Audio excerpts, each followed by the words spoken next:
Hey guys, this is X, and in today's video, which I suppose is going to be really a precursor to Terra Online for beginners, I'm going to give a few quick tips to you guys that have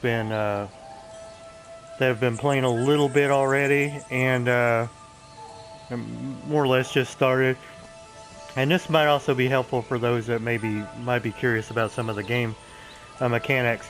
Um, Now, like some of you that are just starting the game, I'm a beginner myself, so a lot of stuff that I have found, I've I've kind of either experimented with it or either found out by accident, or just did a little bit of research to try to figure out certain things that I was kind of getting confused on. So bear that in mind. So please bear that in mind. Um, but anyway. There's quite a few things that get a little bit confusing when you're doing this,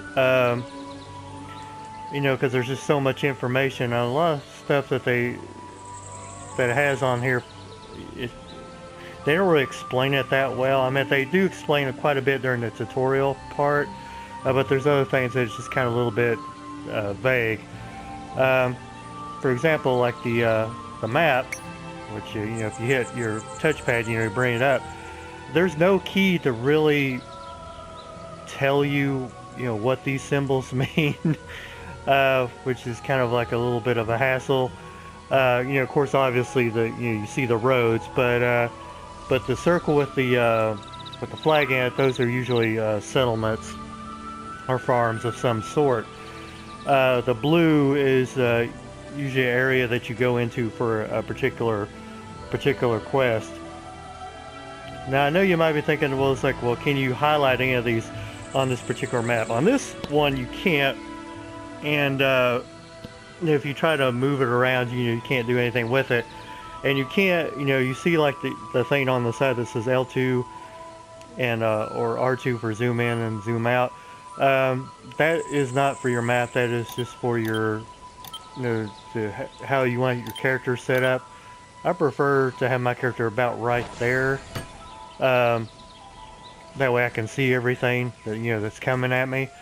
Um, but for a bigger picture of the map, I just hit options, world map, and of course it gives you the overall view of everything. But if you want it a little bit smaller scale, to where it's showing you specific zones and what have you, just hit circle. Now, this is of course for those of you who played, this is where you start at, and you go into Velica. Now there's a couple of things to this that I want to mention as far as Velica goes in the map itself. For those of you who are wanting a kind of curious about, well, when am I going to get my mount? Do I have to pay for it? No, your first mount is basically free. I can't remember if you have to do something for it or not, or if you get it free from the get-go. But once you arrive in Velica via Pegasus, because that's how you get from zone to zone, the quick way. I'm thinking you might be able to walk, but I haven't really tried to walk, from zone to zone yet. But anyway, when you arrive in Velica, near the place where your Pegasus lands, there's a doorway and there's a guy standing next to the door. If you talk to him, you'll be getting your mount. Now, the mount itself, I'm going to stray from the subject of maps for a second. When you're looking to try to find your new mount, it's not going to be in your inventory, it's going to be in your skills. And if you just go hit R1 to where it's your riding section, that's where you have your mounts and any other mounts you're going to get. Now, as far as I know, the only other way to get mounts is, from what I've seen so far, is via the actual Tera store. Now, I'm probably most likely wrong on this. There might be a way to get mounts further down the road, but I'm not 100% sure. Like I said, like a lot of y'all, this is just, I'm a beginner, so, and if I get information that where you do get them out through other means, I will be sure to pass it along to you guys. But to summon your mount, it's pretty easy. Just click down on your left analog stick, which is L3, and there you have it. As far as I know, and I could be wrong on this, you can't really go on a full-on sprint. It's more like this is the speed you're going to be going, which is fine because this is enough to get away from most stuff if you have to. And it's a pretty decent speed, and it's a pretty good looking mount. Now if you want to dismount quickly, just go ahead and click down on the L3 again, and there you have it. Now back to the maps, which I'm sorry, but I felt I had to say that before I completely forgot it. There's two things with this. Usually if you see like a question mark, that means you're going to get a quest from somebody, and you'll see when you go up to the person, you'll see like the question mark above their heads. Now not everybody can has that question mark above their head, so my advice is to talk to everybody, because you never know. It might be, sometimes it's just a little bit of, you know, small chit chat, and other times you can pick up a quest. Now for example, I talked to this guy right here and then interacted with him. Of course, you know, if I try to interact with him now, oh, he's got a quest. Well, that's a prime example right there. You know, you notice he didn't have a question mark, so I'm just going to go ahead and hit select and accept the quest, because it gives you a little bit more detail on what the quest is about, and it shows you the rewards that you're going to be getting for that particular quest. So you just go ahead auspicious meeting. Hit accept. Now the question mark on the quest again is just a refresher. If you got away from him and you're a little bit further down the road, like, wait a minute, I forgot what he was saying, because some people get a little bit scatterbrained. You can go back and he'll give you a little bit more information on it. But if you want a little bit more detailed info on it, just go to quest log, which you hit your options, and this will be zone quest. Now you have, you know, of course, story quest, zone quest, and daily quest, which I don't have any daily quests right now. Story quest I'm kind of ignoring right now just to do stuff that's in this zone, and he'll give you again a rehash of the detail of what you should be doing and what the and what your rewards are. Now the final thing on the map that I want to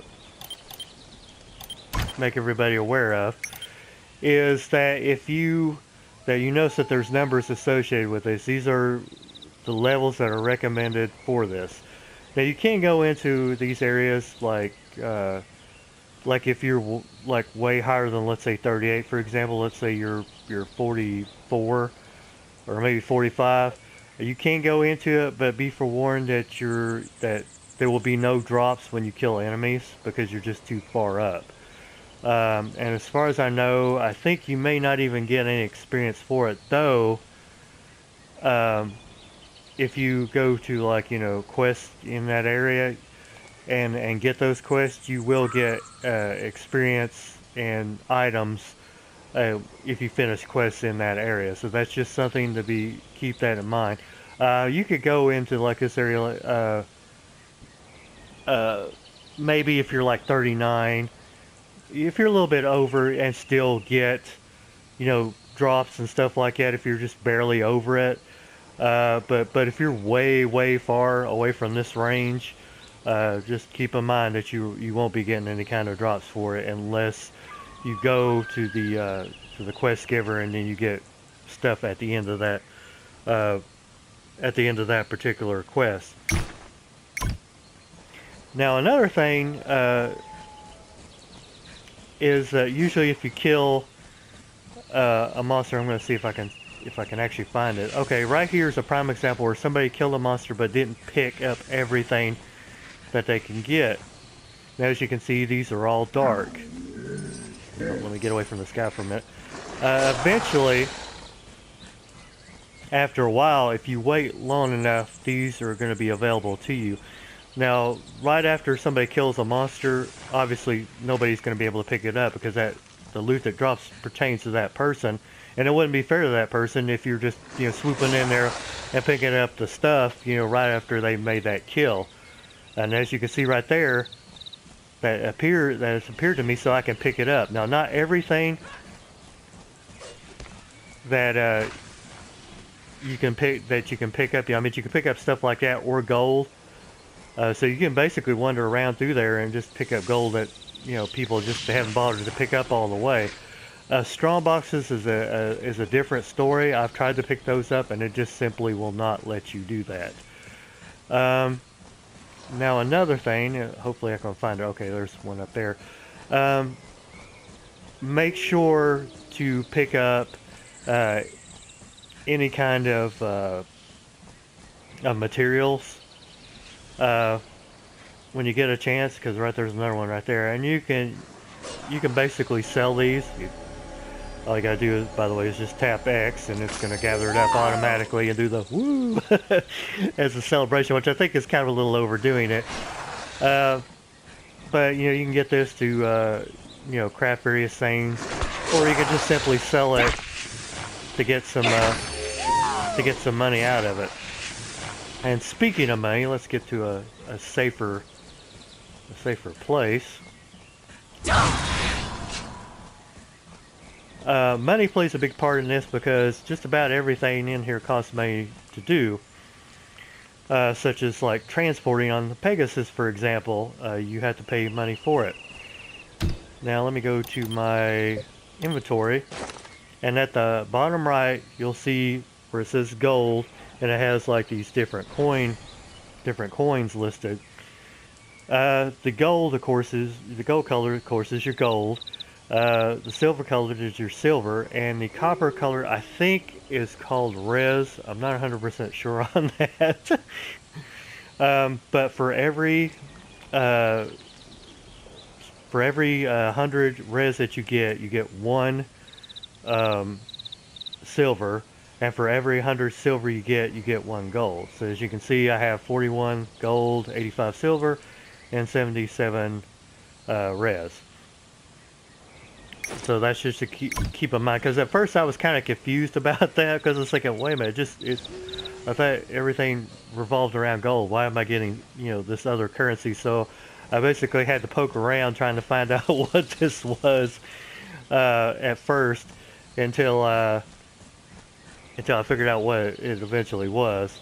So that should hopefully save you guys a bit of confusion. But that's all I wanted to talk to you guys. Give me a thumbs up if you like this video, and please subscribe if you haven't done so already, and hit the notification bell, and hopefully by now it will start working soon. I know for a while now it's been kind of iffy on whether you're going to get notified or not. So hopefully in the near future it's going to get fixed. But anyway, I hope to talk to you guys real soon. Take care.